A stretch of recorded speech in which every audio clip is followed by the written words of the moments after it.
formidable, y a fin de año con el pago al fondo para evitar las condicionalidades. Esos dos hechos económicos, digamos, del 2005, es lo que nos permite recuperar parte de espacio. Y la evidencia ya para el 2005 de que la recuperación parecía tener base sólida y el crecimiento algo. O sea, la sorpresa internacional de Argentina se recupera más rápido de lo que parece, está unida a una renegociación de la deuda que es extraordinaria, era el default más grande de la historia, y creo que fue una renegociación tan exitosa que ciertamente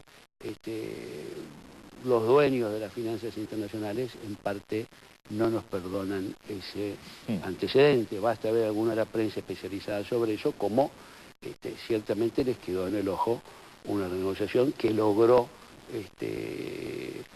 achicar lo que se pagaba y que se negociaron en condiciones que fueron muy favorables para nosotros, para Argentina. Usted mencionó el año 2005. La Cumbre de las Américas en Mar del Plata fue, a mi juicio, un hito de la política exterior de Néstor Kirchner. ¿Él fue consciente o entendió después lo que había hecho en el momento al brindarle una tribuna al presidente de Venezuela, ni más ni menos que Hugo Chávez, para que saliera en contra del presidente de los Estados Unidos? Yo tengo muy claro eso porque yo era en ese momento vicecanciller, pero era el coordinador nacional de la cumbre. Es decir, me tocó organizar la cumbre y negociar el documento. Y eso fue un proceso de casi, por lo menos un año y medio, en realidad es un poco más. Tanto que incluso, hay que decirlo, nos organizaron una cumbre extraordinaria en México a comienzo del 2004, en cierta preparación de si Argentina no podía hacer la cumbre.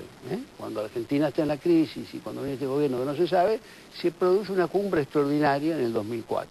Eso cubría, en realidad, la posibilidad de que si había problemas, mejor no hubiera cumbre, y entonces pasaban otros y nos salteaban a nosotros como sede. Nosotros fortalecimos la cumbre porque queríamos que se hiciera, queríamos demostrar la capacidad de Argentina de organizar un encuentro continental. ¿Pero ya tenían pensado decirle que no al ALCA? Por supuesto. Y teníamos dos cosas pensadas. Uno, el tema de la cumbre, que por el rechazo al ALCA quedó ocultado y creo que tiene una trascendencia muy importante. El lema de la cumbre era crear trabajo para enfrentar la pobreza y fortalecer la democracia. En esa frase hay una definición profunda de una estrategia contrapuesta a la estrategia neoliberal que todavía estaba vigente en muchos países, y expresa un poco la síntesis que nosotros pensamos. El tema del trabajo y el tema del empleo, como se llama después el empleo decente, era un tema que estaba ausente de todas las reuniones internacionales. Sí, pero una el trabajo y el empleo... El debate sobre estos temas pero para organizar un acto en contra del presidente de los Estados Unidos. Bueno, es que después viene la segunda parte, después viene el tema del ALCA.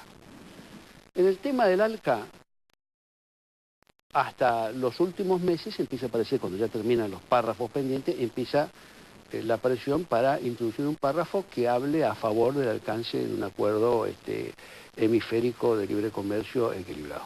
Y algunos países, y nosotros que éramos los que negociábamos el documento, insistíamos que no, que es un tema que estaba fuera de la discusión y que no había condiciones para plantear un párrafo en donde todos los países expresaran su perspectiva positiva hacia esto. Y ese fue el eje del debate. La cumbre fue a comienzos de noviembre. Ya en septiembre, cuando vamos a New York, en un momento yo tengo una reunión con Néstor, y Néstor es clarísimo, porque el problema que había era, el problema que tenía yo, era los que me decían, no seas tan duro, porque al final va a venir la negociación. Esto es todo posicionamiento. ¿Qué decían esto? Eso me lo decían algunos colegas de gabinete.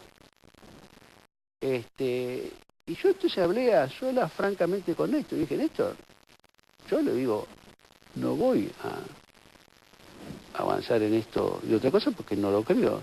Y él me dijo, Jorge, yo no voy a firmar nada de lo que me pueda avergonzar en el futuro. Y no voy a firmar nada que comprometa el interés del pueblo argentino. No te equivoques, seguí adelante, yo no voy a aflojar. Nosotros tenemos que ir a una pausa, creo. Sí, déjalo ahí, por eso, sí, vamos a seguir claro, con el tema. Vamos a seguir con el tema en el otro bloque. Estamos en este programa especial analizando lo que fue la política exterior del expresidente Néstor Kirchner. Está con nosotros el ex canciller Jorge Tayana. Y recién en el primer bloque le preguntábamos específicamente sobre la cumbre de las Américas. Y tengo dos preguntas. Mi primera pregunta es, ¿cómo se le ocurre a Néstor Kirchner organizar una contracumbre o una cumbre paralela, donde se sale a enfrentar al presidente de la primera potencia mundial? Y la segunda, que yo se lo decía antes, si él fue después de eso consciente de lo que había organizado, de la magnitud de lo que había organizado. A ver, organizar la contracumbre es en realidad un resultado de la propia realidad. O sea, cada cumbre producía un desplazamiento de movimientos sociales que se iban a manifestar en relación de esa cumbre. Ya la cumbre anterior, que es la de Quebec, tiene una fuerte contracumbre que es básicamente opositora globalmente, si es globalofóbica y está en contra de las cumbres, pero que también tiene un intento, en ese caso los canadienses, de tener un cierto espacio negociado. Entonces algunos presidentes o ministros van a reuniones de los que organizan la cumbre paralela, si se trata de hacer un puente. Ya había sucedido Seattle, que fue el primer gran enfrentamiento y que paraliza una reunión mundial, en ese caso de OMC, ¿no es cierto? O sea, las cumbres presuponían una movilización de organizaciones sociales importantes, en general críticas o con cierta distancia política de lo que hacían los estados o los gobiernos. En el caso para la altura de la cumbre de Mar del Plata ya había una realidad distinta en la región. Entonces empiezan a suceder cumbres en donde al aspecto crítico y de cuestionamiento en general al neoliberalismo que llevan los movimientos sociales, empieza a haber presencia de líderes gobernantes de sus países que tienen apoyo popular y que son capaces de presentarse y apelar a ese movimiento social. O sea, eso ya había pasado en el foro de San Pablo y el que tiene la mejor experiencia de eso fue Lula, ¿no es cierto? Es decir, Lula es el primer hombre que del foro de San Pablo, de hablar en el foro como un dirigente, pasa a ser presidente y hablar. O sea, la lógica es que va a haber una organización social, una contracumbre, y el asunto es si se participa o no desde el Estado o desde distintos gobiernos en esa cumbre. Y eso es lo que pasó en Mar del Plata. Finalmente hubo una contracumbre, esa cumbre fue realizada con las condiciones que obviamente prestó el país organizador, condiciones de seguridad y de espacio para que todos puedan empezar a reunirse, y tuvo la presencia de varios líderes argentinos y de figuras internacionales. El más destacado, obvio, fue Chávez, que habló, que ya era presidente, claro. Y participaba de la cumbre oficial. Y participaba de la cumbre oficial, sí.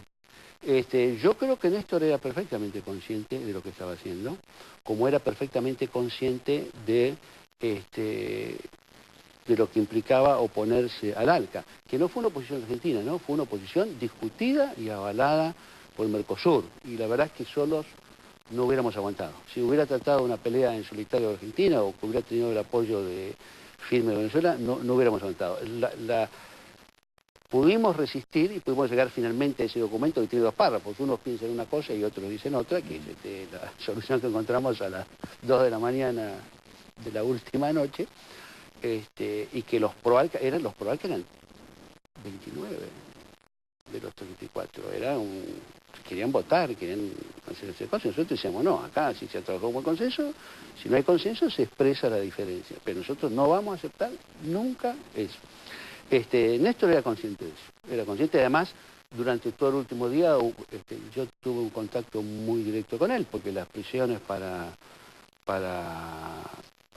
firmar eran grandes, ¿no? Y las hacía Condoleezza del avión diciendo no baja vos si no te el documento. No. ¿La respuesta? El documento... Que no baje. No, que baje, pero el documento no se va a cambiar. Claro. Nosotros no vamos a ceder en ese párrafo. Y en eso hay que recordar, hubo un firme apoyo del resto del Mercosur y de Venezuela. Y eso expresa una cosa importante que no hemos hablado todavía de la política de Néstor. Néstor es un hombre que revitaliza muchísimo la relación con Brasil, en el encuentro con Lula. Al principio no tenían el código común, les llevó unos meses a entenderse bien, porque venían de dos prácticas, lo dijo Lula. Al principio no se entendía bien. Y después construyeron una relación política formidable. Y a través de ese fortalecimiento viene toda una redefinición de lo que es el Mercosur, que eso es una cosa importante. Cuando hablamos de integración tenemos UNASUR, que es una cosa muy importante, y Néstor va a ser en buena medida recordado por eso, pero también tenemos un rol distinto al Mercosur. Él inicia el proceso de cambio de un Mercosur concebido en términos neoliberales como la integración como regionalismo abierto y en el marco de los 90... En Córdoba, perdón, en el 2006, en la reunión en de la Mercosur, cumbre. viene Evo Morales ya como presidente y viene Fidel Castro. Claro. Y le da todo un sentido de integración productiva. O sea, la integración no es el comercio. El comercio es un importante elemento en las relaciones entre los países, pero la integración no es el comercio, ni puede estar dirigida o presidida por el comercio. La integración es un proceso complejo, multidimensional y que tiene que ver con enriquecimiento de las relaciones y la posibilidad de un proyecto de desarrollo productivo conjunto y complementario entre nosotros. Ahora, ¿en cuánto tienen que ver? Porque de esto se habló muchas veces, pero es interesante hablarlo con un ex canciller el tema. ¿En cuánto tienen que ver las relaciones personales en esto de las relaciones entre países? Porque mucho se habló de la relación entre Néstor Kirchner y cada uno de los presidentes, con Hugo Chávez, con Lula, posteriormente con Correa y con Evo Morales, que esto se dio una conjunción y un trato personal, afable, amistoso, que no era muy común en las relaciones internacionales. Pero a veces aparece como una simplificación, es decir, se llevan bien como porque son amigos, pero esto se tradujo, como está relatando Dayana, en políticas